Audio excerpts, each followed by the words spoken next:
திருச்சி நகரின் அதிகாலை. ஒருபுறம் காவிரியின் அமைதியான ஓட்டம், மறுபுறம் நகரத்தின் பரபரப்பான வாழ்க்கைக்கு நகரும் மக்கள். மீராவும் அவள் கணவன் ஜெயகிருஷ்ணனும் தினமும் இந்த காட்சிகளை பார்த்தபடியேதான் அலுவலகத்திற்கு பயணம் செய்வார்கள். அவர்களின் வெள்ளை நிற இன்னோவா நகரத்தின் டிராஃபிக் ஜாமில் வழக்கம்போல் நின்றுவிட்டது. கடவுளே, இந்த டிராஃபிக்! இன்று ஆபீஸுக்கு போக முடியுமா என்னவோ? ஜெயகிருஷ்ணன் கொஞ்சம் பொறுமை இழந்தான். மீரா புன்னகையுடன் அவன் கைகளை தடவினாள். தினமும் இப்படித்தானே ஜெயா? பரவாயில்லை, கொஞ்சம் அதிக நேரம் இருக்கிறோம் என்று நினைத்துக்கொள். அவள் வார்த்தைகள் அவனுக்கு ஆறுதல் அளித்தன. ஜெயகிருஷ்ணனின் மனதில் மீரா ஒரு ஆதரவாகவும் நிழலாகவும் இருந்தாள். ஆனால் மீராவின் மனதில் சில பழைய நினைவுகளின் நிழல்கள் எப்போதும் விழுந்திருந்தன. 8 வருடங்களுக்கு முன் ஏற்பட்ட அந்த வலி நிறைந்த அத்தியாயம்.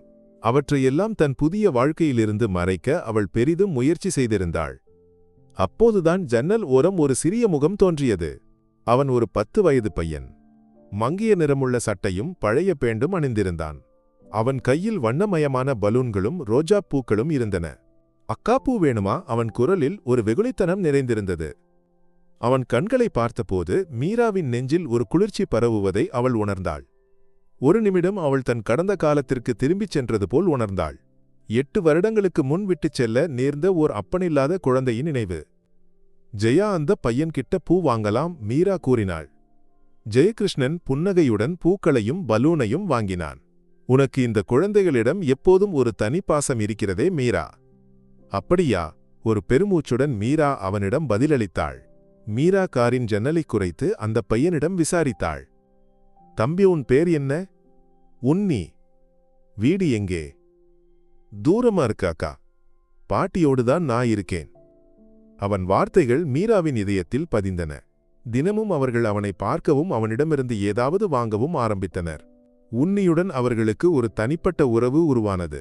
தினமும் காலையில் மீராவும் ஜெயகிருஷ்ணனும் ஆபீஸுக்கு போகும்போது உனிக்காக காத்திருக்க ஆரம்பித்தனர். மீரா அவனிடம் அவனுடைய கனவுகளை பற்றி கேட்டாள்.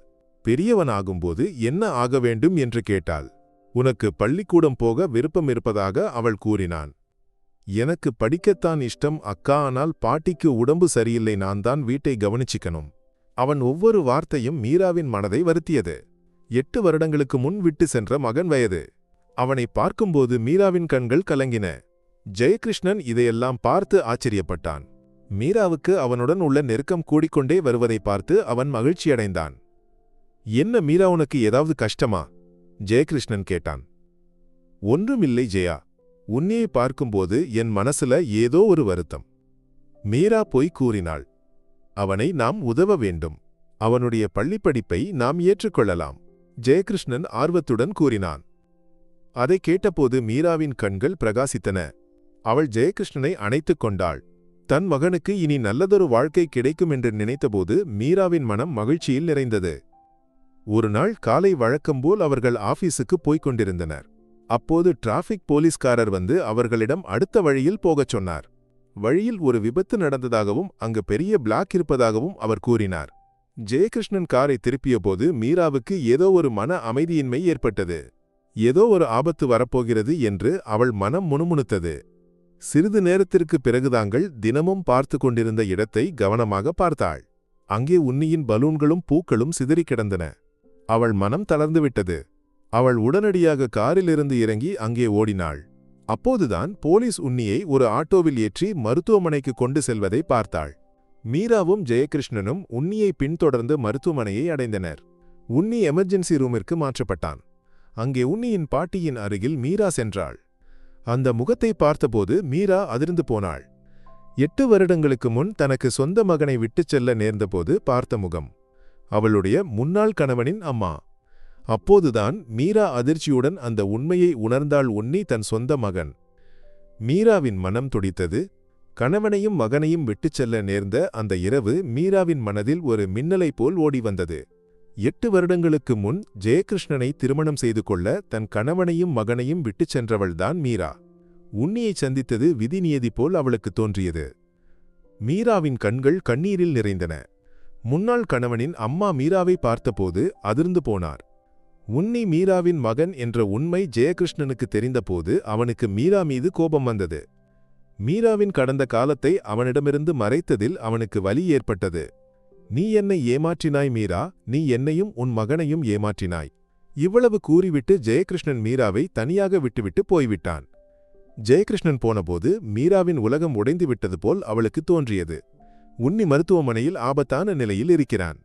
ஜெயகிருஷ்ணன் தன்னை தனிமைப்படுத்தி போய்விட்டான். இந்த 2 துக்கங்களும் மீராவை மிகவும் சோர்வடைய செய்தன.